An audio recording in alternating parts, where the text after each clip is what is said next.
2027 में 7 राज्यों में चुनाव, जेनजी बदल सकती है सरकारें। नमस्कार, आप देख रहे हैं सिटी पोस्ट लाइव। मैं हूं सृष्टि राज। दिल्ली के जंतर मंतर पर नीट प्रोटेस्ट में जेनजी आंदोलन के बाद देश के तमाम राजनीतिक दलों की नजर इस आयु वर्ष के युवाओं पर टिकी हुई है। अब पीएम नरेंद्र मोदी से लेकर आरएसएस प्रमुख मोहन भागवत तक जेनजी की बात कर रहे हैं।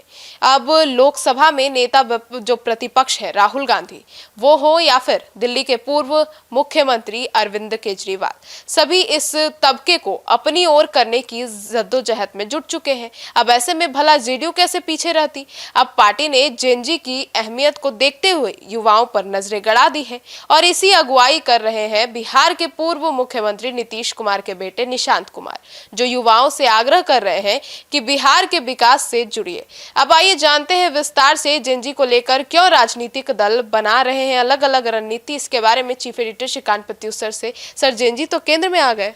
देखिए, दिल्ली के जंतर मंतर पर जेनजी ने करीब 36 दिन प्रदर्शन किया और यह प्रदर्शन नीट पेपर लीक और शिक्षा मंत्री धर्मेंद्र प्रधान के इस्तीफे की मांग को लेकर शुरू हुआ था।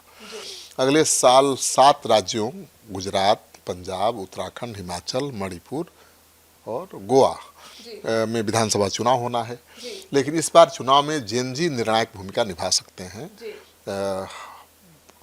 इसके पीछे 2 बड़े कारण हैं। पहला, जुलाई में दिल्ली में हुए जेनजी आंदोलन से बदले हालात। दूसरा, बिहार के बांकीपुर और मध्य प्रदेश के दतिया में उपचुनाव में चौंकाने वाले नतीजे।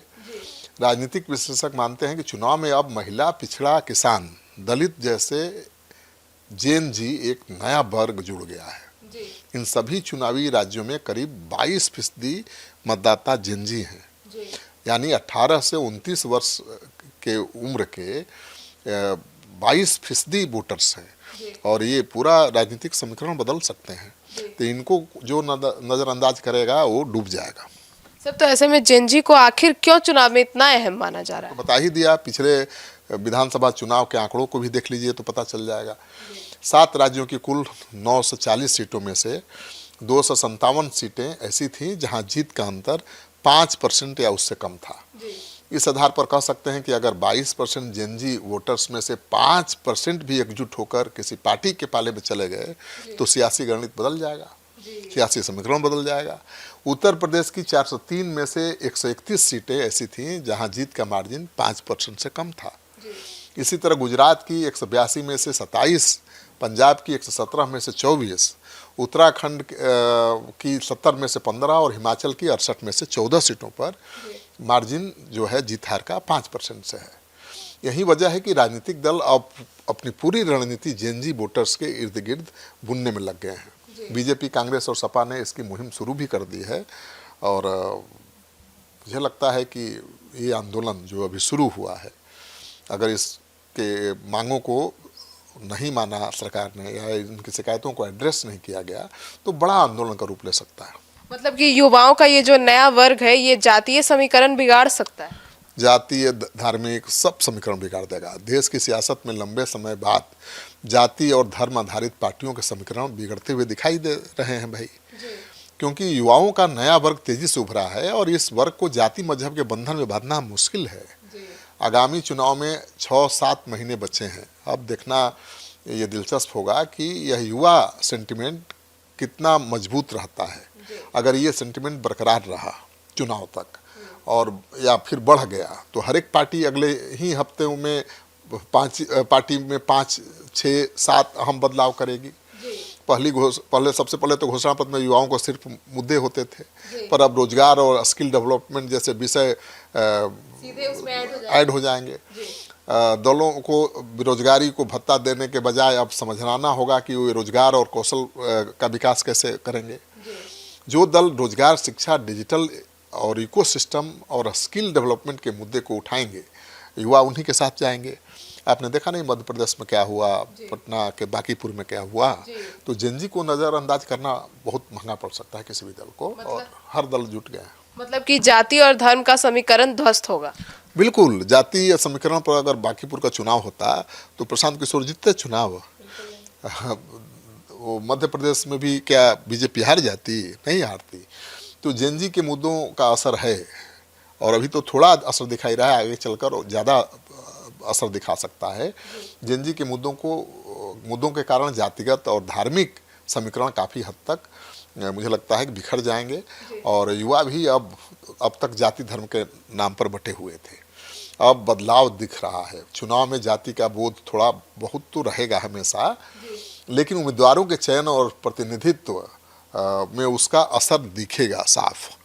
और पार्टियां सेल्फ मेड युवाओं को अधिक टिकट देंगी, जिससे जेनजी को चुनावी मैदान में बेहतर प्रतिनिधित्व मिल सके।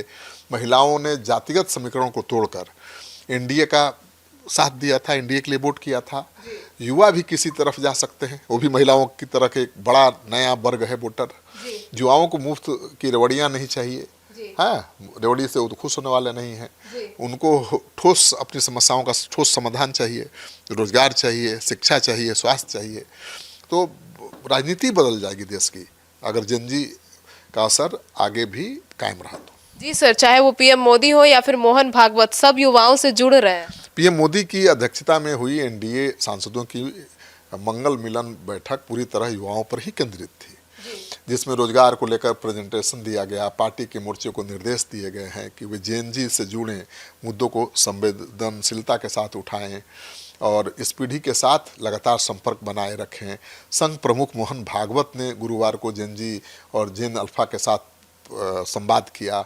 संघ ने ऐप के जरिए हर महीने 10,000 नए युवाओं को जोड़ने का लक्ष्य रखा है। शताब्दी वर्ष के कार्यक्रमों, किशोर गण और तरुण गण शाखाओं के माध्यम से जेनजी की सहभागिता पर विशेष जोर दिया जा रहा है। प्रधानमंत्री अब इंस्टाग्राम पर आ गए हैं, रील बना रहे हैं। तो मुझे लगता है कि समय रहते बीजेपी समझ गई है कि ये आंदोलन क्या गुल खिला सकता है, ये जेनजी कैसे जातीय राजनीतिक समीकरण बिगाड़ सकता है, और बीजेपी तो एक्शन में है भाई। सर, तो कांग्रेस भी इस पर चुप नहीं है और सपा भी खूब तैयारी कर रखी है। कांग्रेस कैसे चुप रहेगी, उसको तो मौका मिला है, इस बड़ा अवसर है उसके लिए। तो प्रियंका गांधी वाड्रा की निगरानी में कन्हैया कुमार और जिग्नेश मेवानी दिल्ली के आंदोलनकारी युवाओं के संपर्क में है लगातार। 150 वकीलों का नेटवर्क बनाया गया है। छोटे वीडियो, पीपीटी, पॉडकास्ट और छात्रों की गूंज जैसे संवाद कार्यक्रम किए जा रहे हैं। एनएसयूआई और यूथ कांग्रेस ने भी कई कार्यक्रम शुरू कर दिए हैं।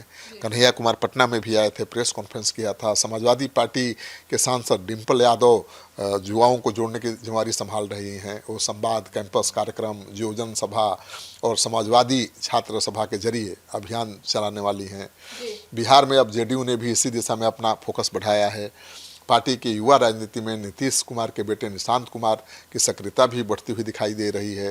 वो जेनजी पर पूरा फोकस कर रहे हैं निशांत कुमार। मतलब कि जेनजी को लेकर राजनीतिक दल चिंतित तो है, होना ही चाहिए। जो राजनीतिक दल चिंतित नहीं होंगे वो मिट जाएंगे। देखिए, आंदोलन क्या होता है, आंदोलन कोई राजनीतिक दल खड़ा नहीं करता है। आंदोलन किसी भी व्यवस्था या सरकार के खिलाफ जो नाराजगी है वो बढ़ती है, जब बहुत अपनी सीमा पार कर जाती है तब आंदोलन होता है। और आंदोलन का मकसद व्यवस्था परिवर्तन होता है, बड़ा बदलाव होता है, बहुत पवित्र मकसद होता है। और जब इस तरह के आंदोलन होते हैं तो उसके पीछे राजनीतिक दल खड़े हो जाते हैं, चाहे वो जेपी का आंदोलन हो रहा हो या अन्ना का आंदोलन। सारे आंदोलनों को आगे राजनीतिक दलों ने ही बढ़ाया है और कुछ दलों को उसका लाभ भी मिला। केजरीवाल तो मुख्यमंत्री बन गए, एक झटके में पार्टी स्थापित कर ली। तो आंदोलन से गलत शक्तियाँ भी जुड़ती हैं, अच्छी शक्तियाँ भी जुड़ती हैं, लेकिन आंदोलन का मकसद तो हमेशा नेक ही रहता है। तो अगर ये आंदोलन का जो कारण है उसको खत्म नहीं किया गया अभी सरकार द्वारा, व्यवस्था द्वारा, तो ये आंदोलन और जोर पकड़ेगा। और आंदोलन गंगा में आने वाली उस बाढ़ की तरह है जिसको रोकना असंभव है, ठीक है ना। तो सरकार चेत गई है समय रहते। पीएम मोदी इंस्टाग्राम पर आकर के रील बना रहे हैं, जेनजी को फ्रेंड्स कह के संबोधित कर रहे हैं। आरएसएस प्रमुख श्री मोहन भागवत जी अब जेनजी अल्फा के भावनाओं का ध्यान रखने की नसीहत दे रहे हैं, उनके आंदोलन को सही ठहरा रहे हैं। तो मुझे लगता है कि समय रहते अगर ये बीजेपी चेत गई तो शायद कोई बड़ा बदलाव ना हो, आगे भी कंटिन्यू करे। लेकिन अगर जेनजी के खिलाफ सरकार गई तो बहुत भारी पड़ेगा। तो सुना आपने, तो अब इस पूरे मुद्दे पर और जेनजी को लेकर आपकी क्या राय कमेंट सेक्शन में जरूर बताइएगा। धन्यवाद।